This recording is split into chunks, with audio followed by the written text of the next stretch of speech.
noite, queridos irmãos e irmãs. Que a graça e a paz do Senhor Jesus seja com todos vocês, assim como a sua família.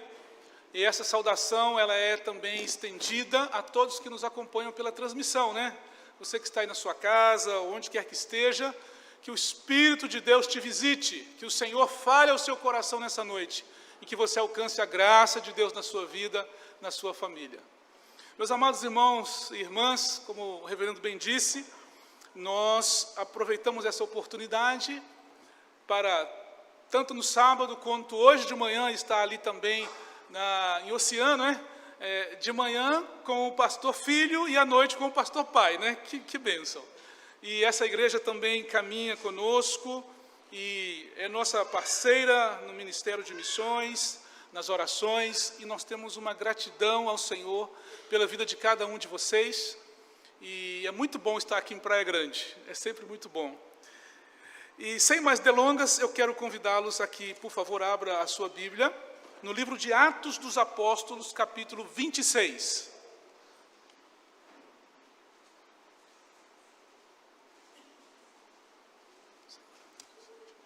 Atos, capítulo 26. Eu vou aguardar que todos encontrem. E ao final, após a mensagem, após a oração, estaremos falando também um pouquinho mais sobre o nosso projeto. Mas o intuito aqui é compartilhar com vocês, com os irmãos, com as irmãs, essa mensagem que o Senhor tem colocado ao meu coração e que de fato tem falado de maneira intensa, profunda na minha alma, na minha vida. Portanto, tudo que eu disser aqui nessa noite, também estou pregando ao meu coração. Temos vivenciado, temos experimentado essas verdades. Bem, aqui no capítulo 26, você deve observar aí no título, na epígrafe que tem no capítulo, se você estiver utilizando a Bíblia na versão Almeida, revista atualizada, deve estar escrito assim: Paulo discursa perante o rei Agripa. Lembrando que as epígrafes não fazem parte do texto canônico, sagrado, original. São títulos que foram colocados como uma edição para nos ajudar a entender o que diz o texto. Então, o conteúdo desse capítulo 26 é a defesa de Paulo, o apóstolo, perante o rei Agripa. Então, Paulo estava aqui na sua viagem para Roma. Ele fora preso em Jerusalém, fora levado à cidade de Cesareia, e ele então apelou para César, para ser julgado em Roma, por causa da sua condição de cidadão romano. Então ele, temendo ali uma armação dos judeus, ele prefere, ele revoga o seu direito para ir a Roma. Então agora ele está sendo conduzido para Roma, e aqui, passando de uma autoridade a outra, chega o momento em que ele é apresentado ao rei Agripa. Então o capítulo 26 é o momento em que ele está sendo ali acusado e defendido, e ele também fazendo a sua autodefesa diante do rei Agripa. Muito bem, esse é o conteúdo do capítulo 26. Então eu queria chamar a sua atenção agora para uma perícope desse capítulo, uma parte que é a partir do versículo 19 até o 23, quando Paulo então diz ao rei Agripa: pelo que, ó rei Agripa, não fui desobediente à visão celestial, mas anunciei primeiramente aos de Damasco e em Jerusalém, por toda a região da Judéia e aos gentios, que se arrependessem e se convertessem ao Deus, praticando obras dignas de arrependimento. Verso 21, por causa disto, alguns judeus me prenderam, estando eu no templo, e tentaram matar-me. Mas, alcançando o socorro de Deus, permaneço até o dia de hoje, dando testemunho, tanto a pequenos como a grandes, nada dizendo, senão o que os profetas e Moisés disseram haver de acontecer, Isto é, que o Cristo devia padecer e, sendo o primeiro da ressurreição dos mortos, anunciaria a luz ao povo e aos gentios. Bem, dentro dessa perícope aqui que lemos, eu quero destacar o versículo 22. Chama a sua atenção, portanto, para o verso 22, quando Paulo diz ao rei Agripa: mas, alcançando o socorro de Deus, permaneço até o dia de hoje, dando testemunho, tanto a pequenos como a grandes, nada dizendo, senão o que os profetas e Moisés disseram haver de acontecer. Então fizemos um primeiro recorte dentro do capítulo, que é dos 19 ao 23. Agora fizemos um novo recorte para o versículo 22, e eu ainda quero insistir com vocês em um último recorte desse texto, que é no versículo 22, apenas a primeira frase, apenas a primeira parte, que é: mas alcançando socorro de Deus. Você pode ler comigo ou repetir isso comigo? Vamos lá? Mas alcançando socorro de Deus. Eu quero que você tenha em mente esta frase: alcançando o socorro de Deus, porque o título dessa mensagem nessa noite é: quando Deus socorre os seus. Quando Deus socorre os seus.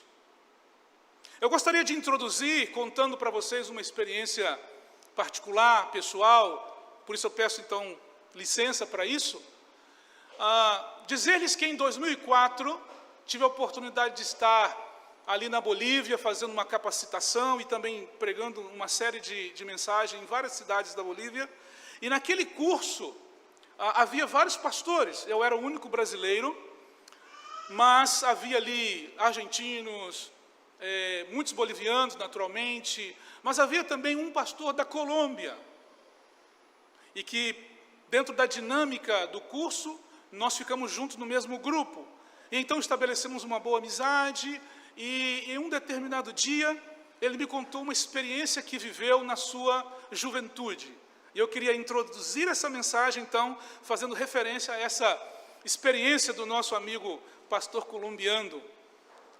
E ele disse o seguinte: Elias, quando eu era jovem, eu sempre desejei fazer com que a minha vida valesse a pena no sentido de servir as pessoas.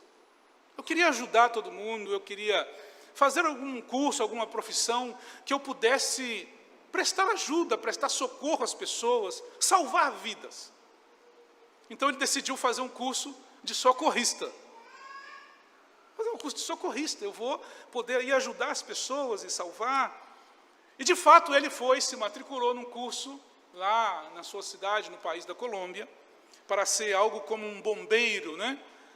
E ali estava muito feliz. Ele conseguiu fazer a matrícula, chegou já os dias, ele foi na semana pegar ali todo o equipamento, pegar o seu uniforme. E ele estava todo contente na sexta-feira, mostrando para os seus irmãos, familiares e amigos, vestiu o uniforme, mostrou para todo mundo. Ele estava tão feliz, na segunda-feira iria começar o curso.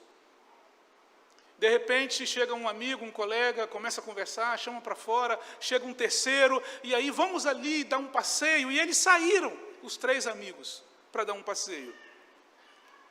No caminho, passavam por uma ponte, havia um rio. E quando eles chegaram ali próximo, eles viram um tumulto, gente correndo, gente gritando, pessoas vindo e indo. E eles acudiram para ali e de cima da ponte olharam lá embaixo, tinha uma pessoa se afogando. E as pessoas tentando ali ajudar, achar uma corda, um pau, alguma coisa que pudesse jogar, as mulheres gritando, a família vindo desesperada, e de repente alguém olha para Alejandro e diz assim: vai lá salvar ele. E ele levou aquele susto e falou: não, eu não. Disse: sim, você tem que salvá-lo. Eu disse: por quê? Sim, você não é um socorrista? Eu disse: não, eu não tenho capacidade ainda, eu não estou preparado, eu não tenho condições de salvá-lo. E a pessoa disse assim: mas na sua roupa está escrito socorrista. Foi aí que ele lembrou que ele não tinha tirado o uniforme do curso, que ele ainda ia fazer. E aí a pessoa diz para ele assim: se você não tem condições, se você não tem capacidade de salvar quem está morrendo, então arranca essa roupa e sai daqui. A roupa dizia socorrista, mas de fato ele ainda não era. Então ele deu a entender, as pessoas que olhavam para ele, pensavam que ele era um socorrista. E ele estava ali naquele momento, mas ele ainda não era o que parecia ser, o que pretendia ser. Mas ao contrário desse meu amigo colombiano, o Deus que Paulo servia, ele é um Deus que tem poder para socorrer aos seus. Por isso intitulamos essa mensagem, o Deus que socorre aos seus.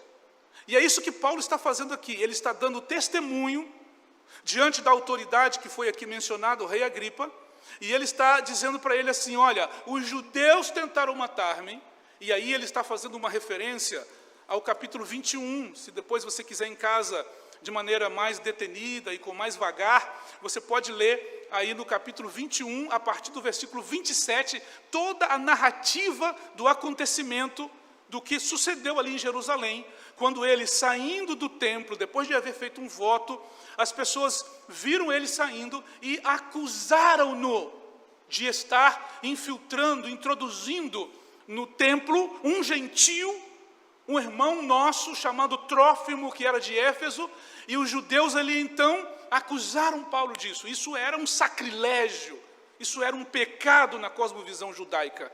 Acusaram-no falsamente. Era uma mentira.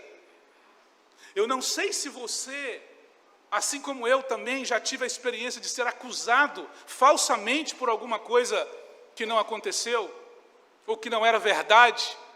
E quando alguém fala de nós, algo que nós fizemos ou que nós somos, por mais que doa, a gente bota a mão na consciência e diz: bom, de fato como a gente diz assim, eu dei uma mancada, né? Eu pisei na bola, eu fiz isso.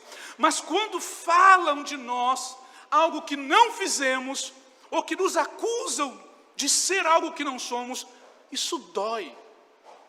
Dói muito. Não sei se você já viveu isso na sua vida. Giovana e eu vivemos essa experiência. Quando servíamos como missionários, lá no início do nosso ministério, na cidade de Montevidéu, no Uruguai, lá pelos idos de 97, quando lá chegamos pela primeira vez, era para ficar 1 ano, era só um estágio transcultural depois do seminário, e aquele 1 ano transformou-se em 11 anos de serviço ali, para a glória de Deus. Mas lá no início, 97, 98, quando fazíamos os primeiros trabalhos de evangelização, íamos de casa em casa, buscando crianças, ali no bairro Flor de Maronhas, uma periferia de Montevidéu, fomos acusados, falsamente, de estarmos traficando crianças do Uruguai para o exterior. Com razão as pessoas estavam fugindo de nós.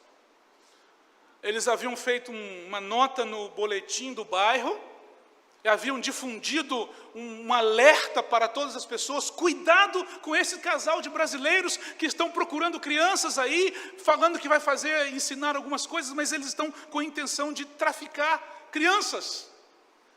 E a gente foi saber isso 2 anos depois do que tinha sido publicado. Por quê?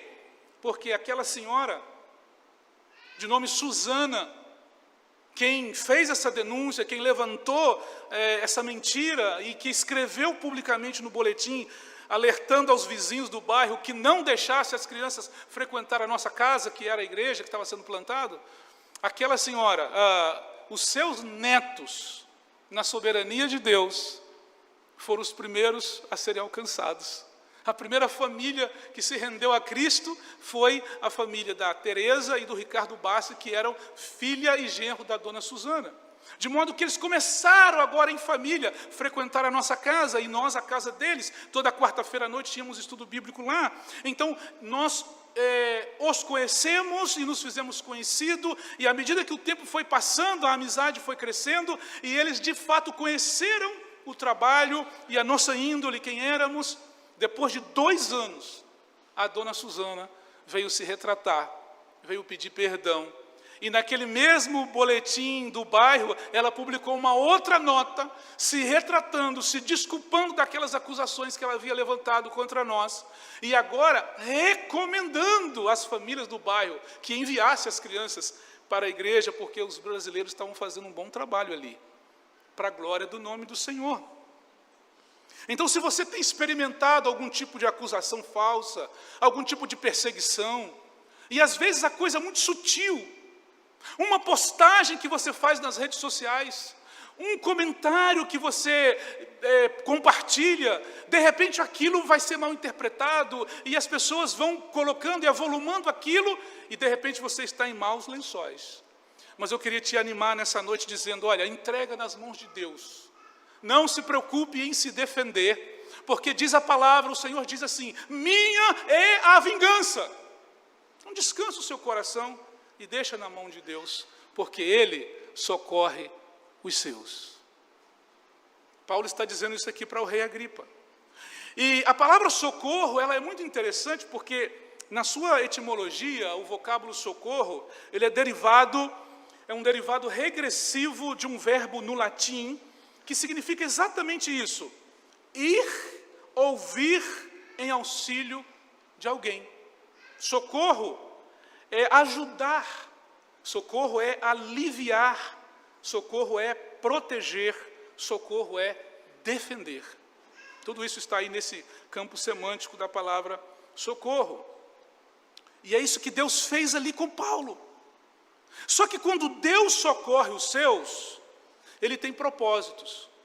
E o primeiro propósito de que quando Deus socorre os seus é revelar a sua soberania. Em primeiro lugar, quando Deus socorre os seus, Ele deseja revelar a sua soberania.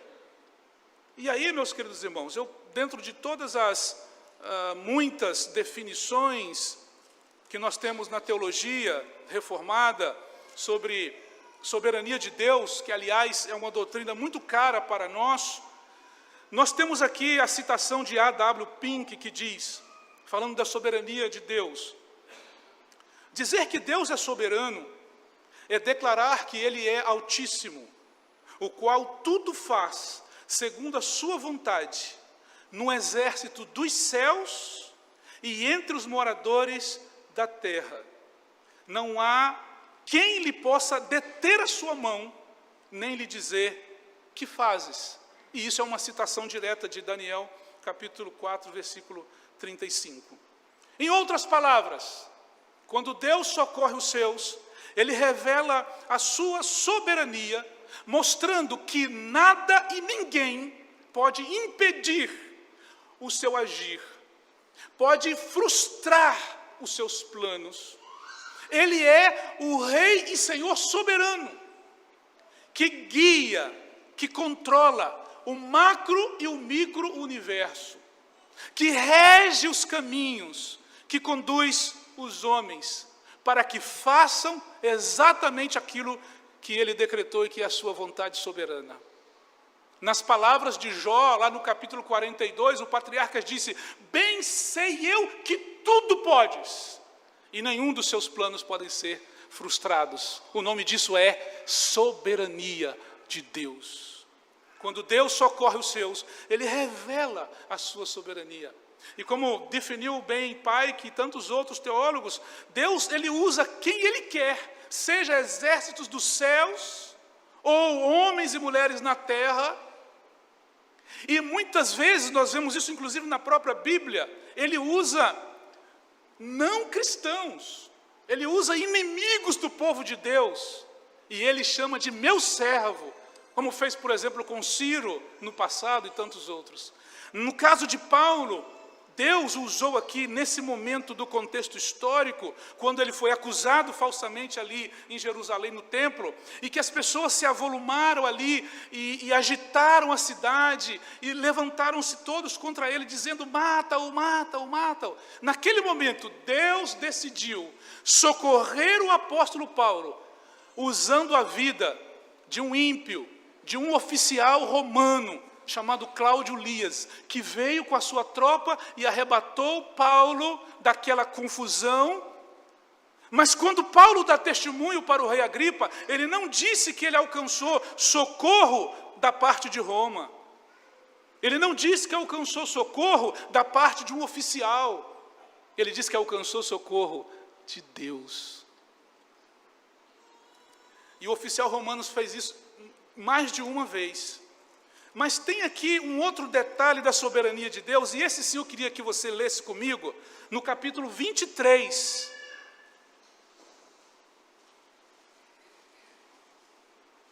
No versículo 16 aconteceu um fato interessantíssimo, que foi o seguinte: aqueles judeus se reuniram, no número de 40 judeus, e juraram, sob anátema, sob maldição, de que não iam comer e nem beber, antes deles matarem a Paulo. Foi um voto, foi um juramento, foi uma conspiração, e eles armaram todo, parecia um plano perfeito. Agora a gente acaba com ele. Mas aí, no versículo 16, diz que, mas, olha como começa o texto, mas o filho da irmã de Paulo, ou seja, sobrinho de Paulo, tendo ouvido a trama, entrou na fortaleza e de tudo avisou a Paulo. Então, nesse momento histórico, irmãos, Deus usa a vida de um menino. A Bíblia não fala o nome dele, não diz a sua idade exata, mas ele era um jovem, um menino, um adolescente, que estava, preste atenção, um adolescente que estava no lugar certo, na hora exata, e ouviu exatamente o que ele precisava de ouvir, e fez o que ele fez: ir até o seu tio e relatar. Alguns diriam: não, reverendo, foi um ato de sorte, que o menino passou ali, eles frequentavam ali a fortaleza, era permitido, cidadão romano preso, a família podia ir entrar e visitar, foi uma mera coincidência, passou e ouviu. Alguém diria: não, foi o destino. Mas a Bíblia diz: não foi sorte, não foi coincidência, não foi o destino, foi a soberania de Deus, que arquitetou, que conduziu tudo aquilo para socorrer o seu filho, o seu escolhido. E de fato, a partir desse momento, Paulo avisa o oficial avisa a sua autoridade. Deus mais uma vez usa aqui o próprio sistema Império Romano, que leva ele agora em segurança para Cesareia, e lá então discorre todo os acontecimentos do capítulos 25, 26, 27, e aí até que ele chega então a Roma finalmente. Mas tudo isso aconteceu debaixo do controle, da regência, da soberania de Deus, revelando o seu grande e infinito poder, porque quando Deus socorre os seus, Ele revela a sua soberania.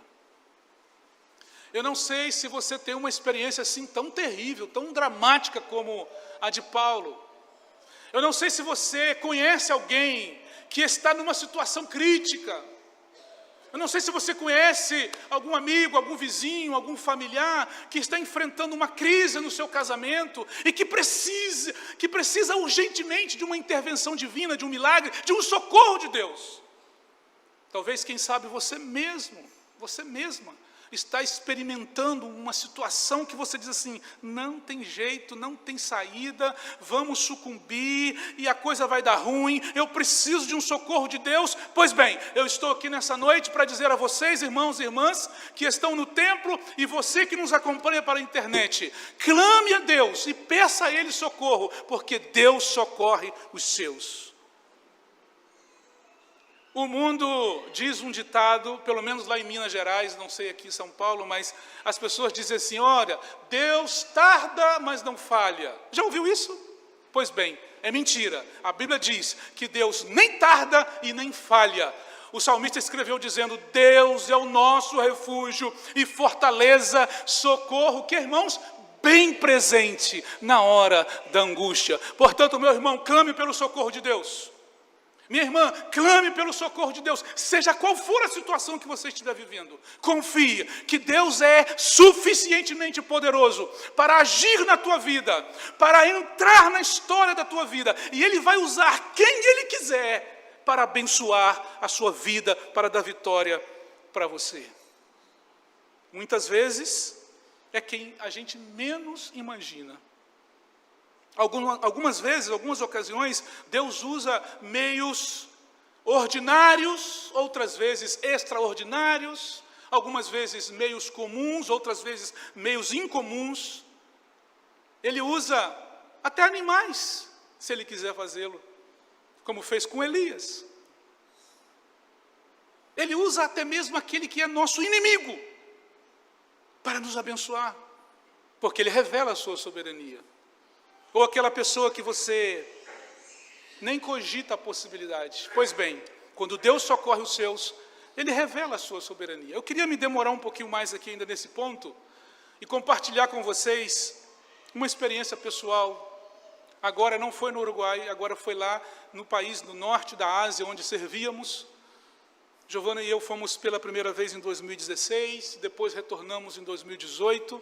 Nós morávamos numa cidadezinha lá no extremo norte daquele país, bem próximos à cordilheira do Himalaia. Da nossa casa, assim, olhava lá em cima, já estava ali os picos do Himalaia. E chegamos tudo bem, as coisas estavam acontecendo bem, o projeto estava caminhando tranquilo. Terminou o ano de 2018, entramos em 2019, tudo uma bênção. Mas aí, quando chegou a época das monções, lá nesse país eles têm 5 estações, né? Aqui a gente tem 4, né? Lá tem 5, porque monções é a estação das chuvas. São quase 3 meses de chuva ininterrupta. E ali começou o problema, começou a nossa situação. Começou com um problema pequeno e foi se avolumando. Começou em algo pontual na família e daqui a pouco já estava abrangendo os 4 integrantes da família. Eu, minha esposa, meu filho e minha filha.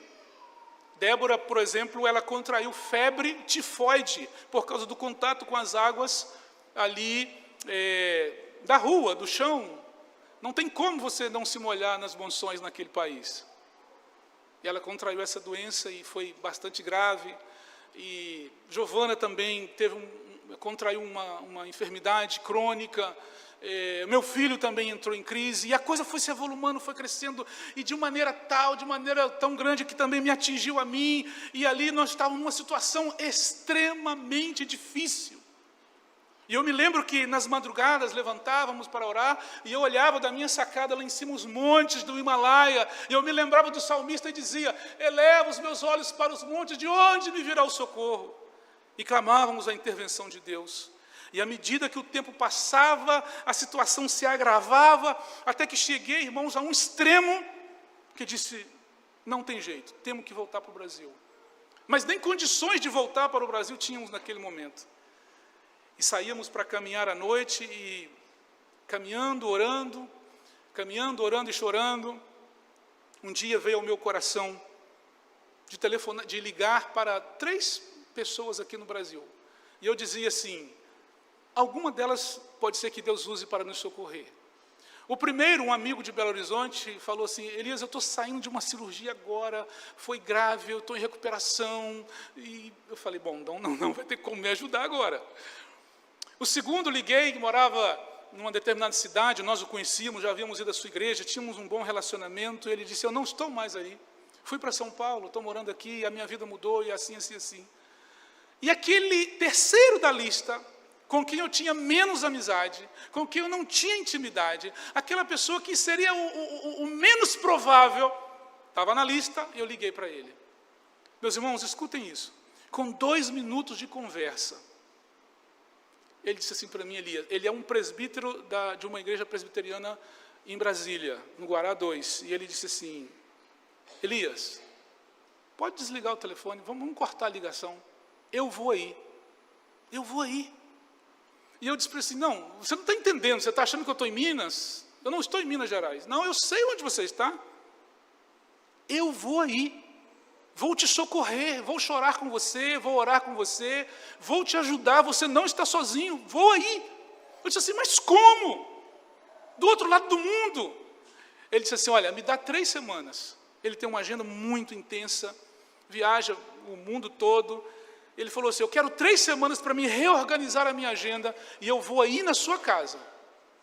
A gente vai caminhar junto. E eu então perguntei para ele assim, mas por que você vai fazer isso?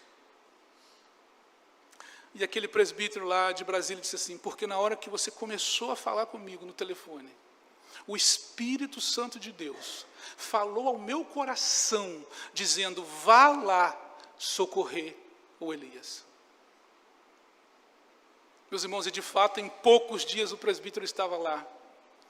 E caminhou conosco, chorou conosco, orou conosco. E até hoje é nosso parceiro e nos acompanha, nos mentoria, faz mentoria conosco, nos ajuda.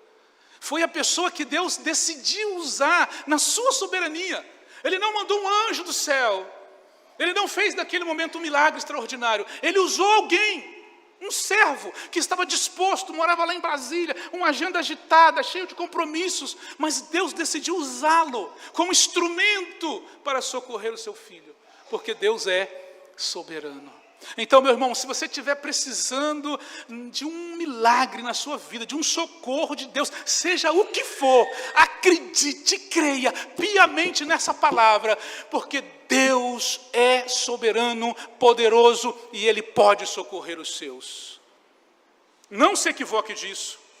Hebreus capítulo 2, versículo 18, está falando sobre o sacerdócio de Jesus Cristo, e está escrito assim, falando acerca de Jesus, pois naquilo que Ele mesmo sofreu, tendo sido tentado, é poderoso para socorrer os que são tentados. Não importa qual é o tamanho do seu problema, o volume da sua crise, se é financeira, se é na saúde, se é no casamento, se é na família, não importa qual é a natureza do seu problema.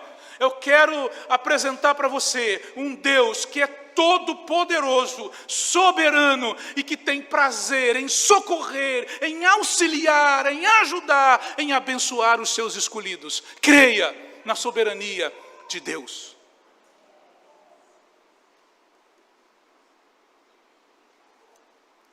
Mas, irmãos, olhando de novo para o versículo 22, quando Deus socorre os seus, Ele não apenas os socorre em um momento assim pontual, e depois passa, e depois esquece. Não é um socorro esporádico, efêmero, uma ação passageira, não. O apóstolo disse assim, olha, alcançando o socorro de Deus, vírgula, permaneço até ao dia de hoje. Pode ler comigo? Alcançando o socorro de Deus, permaneço até ao dia de hoje. Quando Deus socorre os seus, em segundo lugar, Ele os sustenta. Ele os ampara. Ele socorre e continua caminhando. Ele socorre, Ele ajuda, Ele auxilia, Ele abençoa naquele momento de crise, mas Ele permanece com a sua mão. É o que Paulo está dizendo aqui, Rei Agripa, eu alcancei o socorro de Deus e permaneço até o dia de hoje. Permaneço vivo, permaneço em paz, permaneço crendo na soberania de Deus, permaneço até o dia de hoje. Quando Deus socorre os seus, Ele revela a sua soberania, mas em segundo lugar, Ele os sustenta em suas poderosas mãos.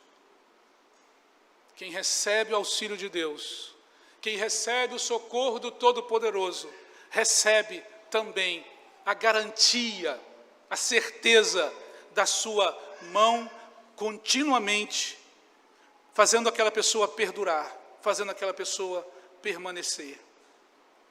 E caminhando para o final, em terceiro lugar, quando Deus socorre os seus, Ele revela a sua soberania.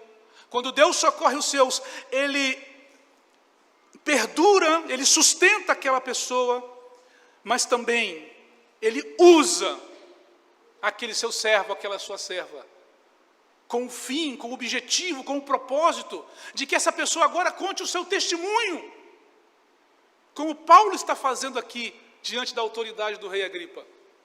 O que está acontecendo aqui, gente, é exatamente o que Jesus falou em Atos capítulo 9, quando Ele foi ao encontro do Saulo no caminho de Damasco. E ali se revela a ele, o resgata, o chama para a salvação. E Paulo, no capítulo 9 de Atos, ele recebeu simultaneamente o chamado soteriológico, o chamado da salvação, mas também o chamado missiológico, o chamado da vocação, o chamado do apostolado. E aí, Jesus então disse para o Ananias, que foi o instrumento que ele quis usar naquele momento para orar por Saulo, que agora estava na casa de um irmão chamado Judas, na cidade de Damasco, na rua direita, e Jesus falou para ele assim: Ananias, vai lá e ora por ele, que ele está esperando você chegar. E Ananias ainda retrucou, dizendo: Jesus, até ontem eu ouvi que o Saulo estava aqui arrastando os teus filhos e matando, e agora eu vou lá orar. Sim, Ananias, vai lá orar. E aí Jesus disse assim: porque ele é para mim um vaso escolhido, e eu vou usá-lo para testemunhar a judeus e a gentios, a grandes e a pequenos, a reis e autoridades. E desde Atos 9, até agora aqui, estamos em Atos 26, ele está caminhando para Roma, ele fez isso. E ele está agora diante de uma autoridade, o rei Agripa, Herodes Agripa II, filho de Agripa I, e ele está aqui diante dessa autoridade, dando o que, meus irmãos? Testemunho.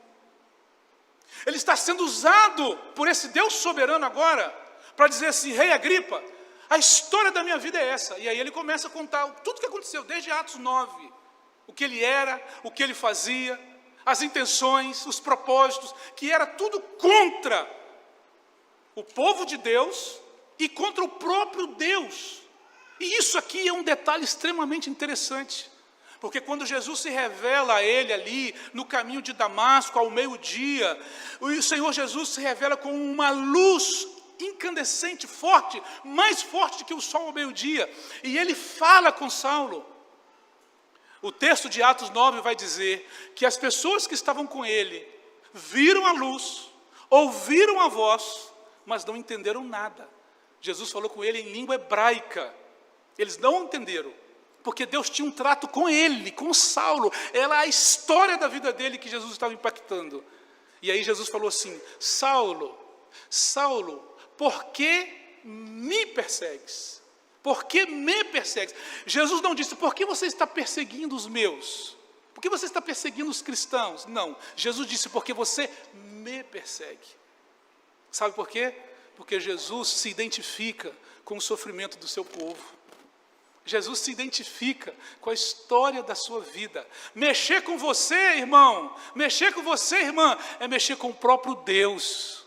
Então descansa o seu coração no Senhor. Ele é o seu advogado. Ele intervém na sua história para o teu favor.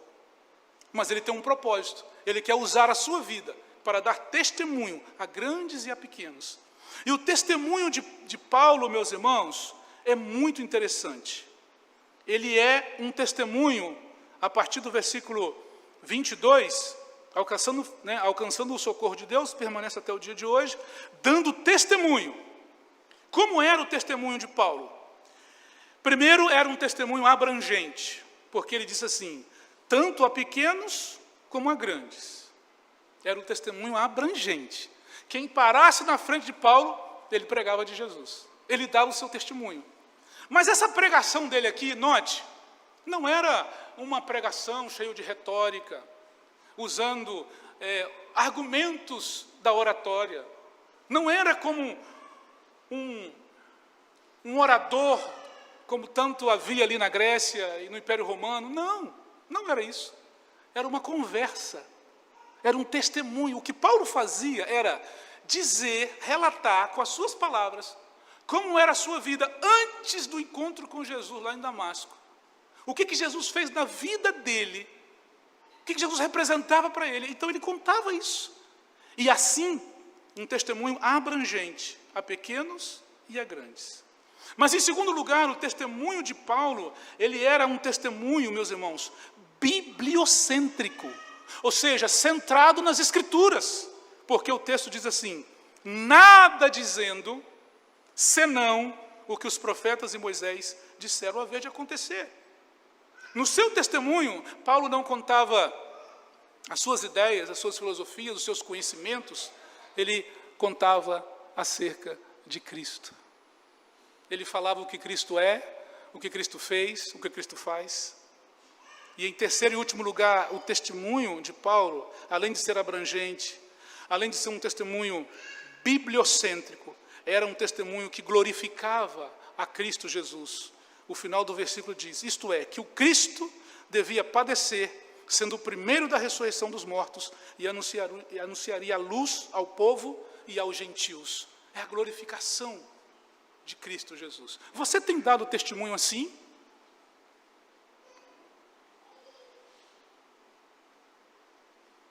Você tem dado testemunho do que Jesus fez na sua vida, de como Ele te transformou, de como Ele te salvou pela sua graça bendita? Você tem sido um instrumento de Deus para falar da Escritura para alguém, seja grande, seja pequeno? Deus nessa noite nos exorta, dizendo que Ele sim nos abençoa, Ele sim nos socorre, Ele sim nos ampara, porque Ele é um Deus soberano. Mas Ele também tem um propósito em nos usar para abençoar outras pessoas. Será que você está disposto a ser um instrumento de Deus para o bem de outra pessoa? Será que você está disposta e você tem coragem de dizer assim, Deus, eis-me aqui, usa a minha vida e glorifica o teu nome através da minha história? Eu queria incentivar os irmãos, através dessa palavra, desafiar a cada um de vocês. E como disse no início, essa palavra, ela é também uma palavra que fala ao meu coração primeiramente, não apenas para os demais. É uma palavra que corta, não é? Para os dois lados. E eu queria dizer para vocês que aquela grande comissão que o Senhor Jesus nos deu, lá em Mateus capítulo 24, ela não é uma obra exclusiva dos pastores, dos missionários, não. Dar testemunho da vida transformada é um dever de cada crente, de cada irmão, de cada irmã. Paulo tinha isso de uma maneira tão forte, que ele vai dizer lá em Coríntios assim, ai de mim, se não anunciar o Evangelho. Eu queria terminar lendo para vocês uma parábola. É a parábola dos 4 personagens. E diz assim, esta é uma história de 4 pessoas. Todo mundo, alguém, qualquer um e ninguém. Havia um trabalho importante a ser feito. E todo mundo tinha certeza de que alguém o faria. Qualquer um poderia tê-lo feito, mas ninguém fez. Então, alguém zangou-se, porque era um trabalho de todo mundo.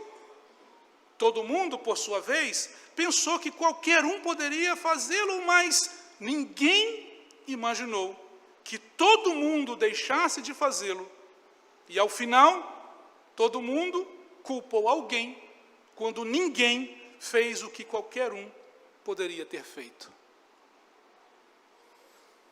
Missões é uma tarefa de todos, mas o compromisso é de cada um de nós. Missões, evangelização, cumprir a grande comissão, seja do outro lado da rua, seja do outro lado do mundo, é um trabalho para todos, toda a igreja, todos que foram chamados, todos que tiveram encontro com Cristo. Mas o compromisso é individual, é de cada um. Que Deus te abençoe nessa noite, que Deus te socorra com graça, que o Espírito Santo use a sua vida em benefício e em socorro de alguém. Vamos orar, por favor, fique de pé.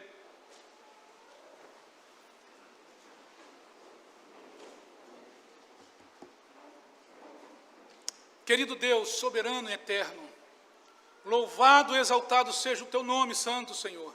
Só tu és Deus, Deus único, vivo, verdadeiro, incomparável, autoexistente, incriado. Tu és um Deus santo, altíssimo, que habita no alto e sublime trono, mas também que habita com o contrito e o quebrantado de coração. Um Deus que tem todo o poder nos céus e na terra, que na criação e através da providência, de maneira soberana, rege a história, rege a nossa vida. Senhor, ao ouvirmos a Tua palavra hoje, e Te damos graças porque temos a Sua palavra na nossa língua materna, o português. O Senhor tem nos falado, ó Deus, de que o Senhor é poderoso para, em meio de uma crise, de uma situação, socorrer o Teu servo, a Tua serva. E se essa é a situação, se esse é o caso de algum irmão, de alguma irmã, de alguma família que nos ouve nessa noite, Senhor, eu não tenho dúvida de que a Sua palavra ela tem um endereço certo. Em nome de Jesus eu te peço, Senhor, estenda a Sua mão, socorre o Teu filho, socorre a Tua filha. Ampara esta família, Senhor. Esse pai, essa mãe que está preocupada, que está, Senhor, aí enfrentando uma situação que só o Senhor pode agir. Então, te pedimos em nome de Jesus, que o Senhor se levante com poder e glorifique o Seu nome na vida do Teu povo, Senhor. Mas, ó Deus, que o Senhor também continue nos sustentando, Pai.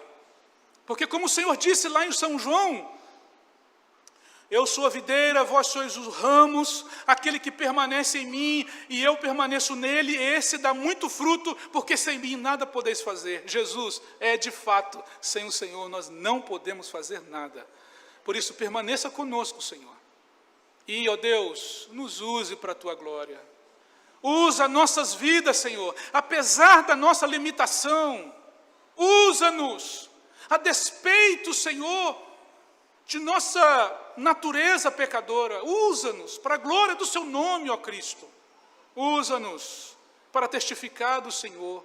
Usa-nos, apesar de nós mesmos, para que o Seu nome seja em tudo glorificado. E essa é a nossa oração que fazemos. Em nome de Jesus. Amém. Amém.